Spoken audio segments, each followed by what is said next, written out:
By the end of this video, I guarantee you will change the way you train your shoulders forever. Forever. Don't believe me? Here's a good example. Barbell front raise is actually a horrible exercise for your delts. You end up getting 14% more activation of your traps than you do out of those anterior delts. But if you just slightly change your form, take a supinated grip and add a little bend at the elbows, it completely transforms it. You end up getting 69.4% more activation out of your anterior delt than you do out of your trap. And there are so many examples just like that. And let's start out by going over the testing I did to figure out the best exercises for that lateral head, because it is by far the most difficult delt muscle to target.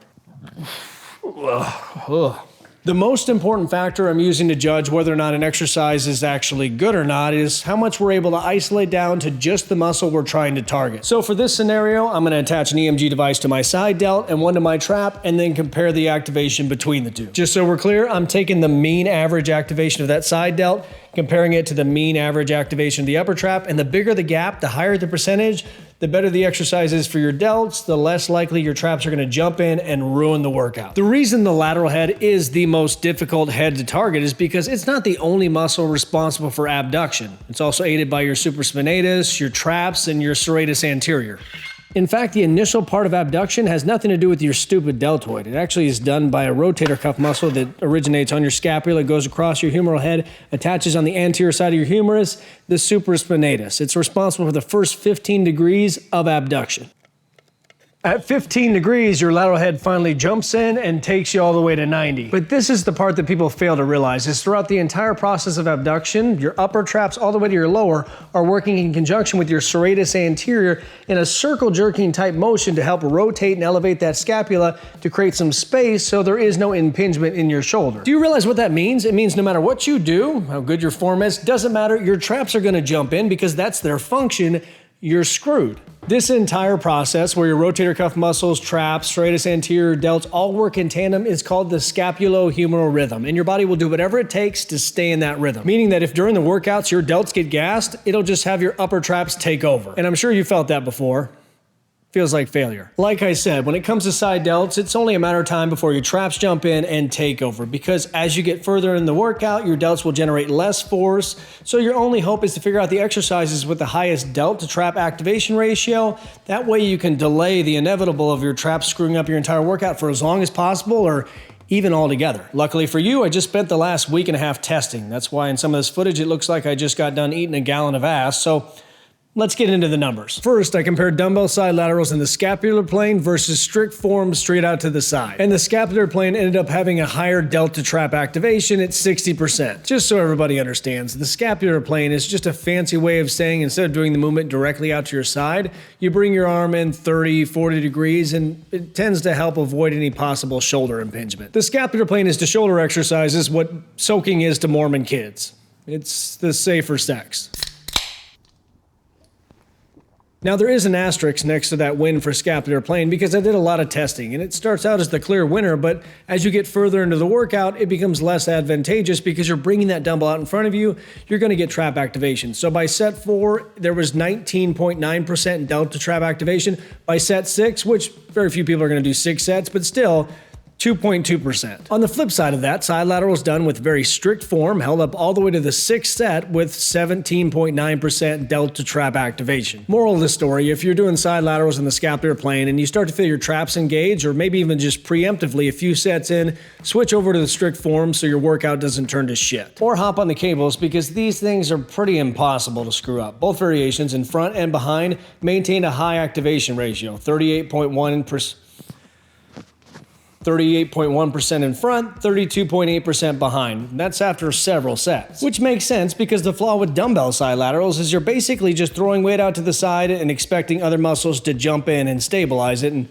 if you don't believe me, just grab a heavy-ass dumbbell and do a single-arm side lateral. You'll probably wake up halfway across the gym with some kid's selfie stick tripod up your ass. The angle of tension of this exercise is perfect for your lateral head to work against. So if you're somebody who has trouble targeting it, this has the potential to be your first and only friend in this life. Now, if you ever ran into an issue where during the workout, no matter what you did, you felt it in your traps, I found a way around this. I set up a test where I trained my traps to the point that I couldn't even turn my head. and then I tested every single lateral head exercise to see if there was still one where I got more delt than trap activation. There was one. The partial rep side lateral, where you stay in the initial range of motion. And even with my delts fatigued and my traps dry hump at the back of my neck, I still got 11.3% more activation out of my delts. But the key is you can't go too heavy. I picked a weight that caused me to fail roughly around 25, 30 reps, done in a nice, slow, controlled manner. But the moment I grabbed heavier dumbbells, the ones that you end up bouncing off whatever the hell's in your pocket, the movement fell apart. I actually got more trap activation than delt by 14.4%, which makes sense because you're basically doing a farmer's carry and flapping your arms. Which means that machine side laterals done in a similar fashion are also a viable option. Now, just in case somebody's wondering whether or not you can actually build muscle with that lighter weight, let me cite a 2016 case study to answer your dumb question. They took two groups of trained individuals, so not a bunch of dorky, untrained people, and they had one group trained to failure at 30 to 50% their 1 rep max, so roughly 20, 25 reps.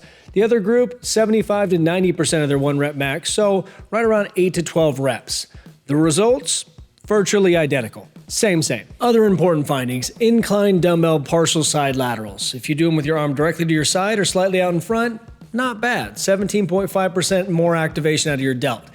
But if you pull that arm behind you like you're contracting with your rear delt, complete shit. 17.6% more trap than delt. Those awful side laterals you see a lot of people do at the gym where their arm is perfectly fixed at 90 degrees, not bad. Even fatigued, 13.6% more delt. Still looks stupid, but not bad. To recap everything we learned about side delts, the best bet is probably doing side laterals with very strict form. Unless you have some sort of horrible impingement that makes it feel like you have some sword fighting going on in your shoulder, then I would start with ones done in the scapular plane. Just know that you have a very limited time before those start to suck as well. When that happens, I'd go to partial side laterals with very light weight or hop on the cables because those are hard to screw up. But with that being said, I wouldn't actually program side delts in the beginning. I'd save them all the way to the end because they have the greatest potential to ruin your entire workout. And if you factor in what I'm about to show you for posterior and anterior delts, where you can almost completely take your traps out of the workout, it makes sense. Just shut up and listen. Next up, let's dive into rear delts because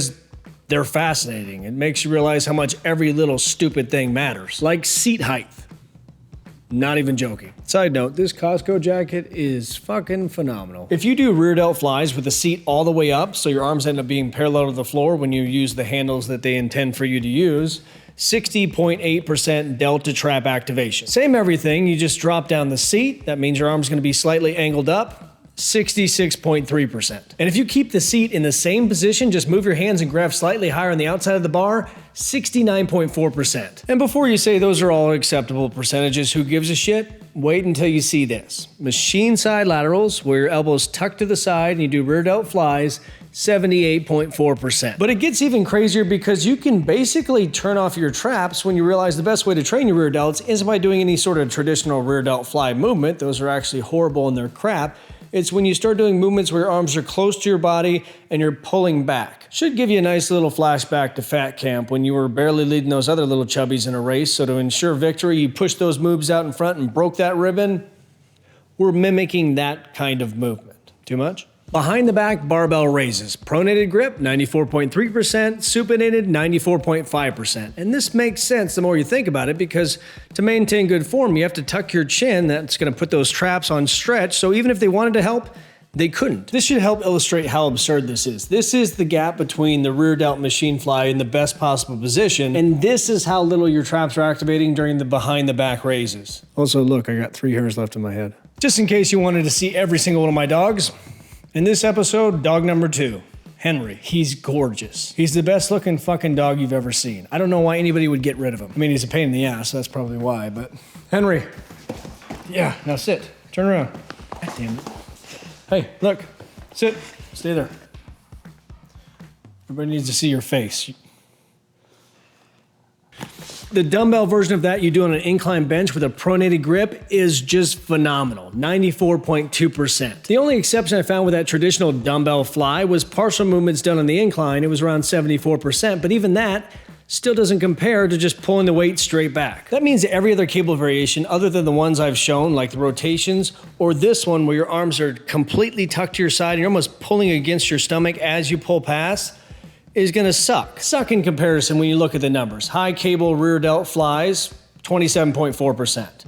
Now you compare that to the other one where your arms are nice and locked out, you're close to your body, 75.5%. That's a pretty big fucking difference. To recap rear delts, stop doing traditional rear delt fly movements. They're a waste. Keep your arm close to your side, machine, barbell, dumbbell cables. Last but not least, anterior delts. And this one's wild because an exercise can go from being awful to great with just a few small adjustments. And I originally started out by testing the anterior delt to the side delt because, again, I thought that'd be the biggest issue. It wasn't. It was the traps. Especially when you're doing an exercise like the dumbbell front raise because, again, you're just throwing that weight out in front of you, so your trap has to get involved. If you take a pronated grip, 32.4% anterior delt to trap activation. Hammer grip, 49.1%. Supinated grip, 51.5%. And this is where it gets bananas. If you slightly bend your elbow and take a supinated grip, 67.2%. What the fuck? That means there's a formula for isolating your anterior delt. You're gonna rotate your palm and put it in a supinated position because that's gonna externally rotate your shoulder.